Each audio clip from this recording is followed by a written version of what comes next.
We're counting down the minutes because at midnight, astronaut Peggy Whitson will set the U.S. record for the most days in space. Matt Doherty has more on the historic achievement. Okay, thanks, Houston. Expedition 51 is in charge. Earlier this month, Dr. Peggy Whitson took charge of the International Space Station, making her commander of Expedition 51. This isn't her first time at the helm of the space station. She was the commander of Expedition 16 nearly a decade ago. Some folks have problems sleeping, but I love it up here because I feel like I am more comfortable up here than I am in a bed on Earth. But life isn't entirely perfect 250 miles from space. I get a little tired of the food up here after a while. Whitson's current voyage includes experiments studying the effectiveness of cancer-fighting drugs, as well as stem cell research.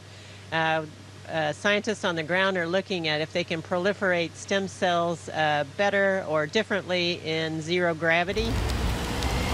The biochemist was a postdoctoral fellow at Rice University before joining NASA in the mid-'80s. She credits her accomplishments to the strong work ethic she learned as a child, growing up on her family's Iowa farm. My parents are the hardest working people I ever knew. They always worked every day, all day, and they had to come up with the solutions to make things work. Whitson acknowledges there may be young women who consider her a role model, but doesn't feel her accomplishments are any more impressive simply because she's a woman. Well, it'll be a real mark when we don't have to talk about it. Matt Doherty, KHOU 11 News.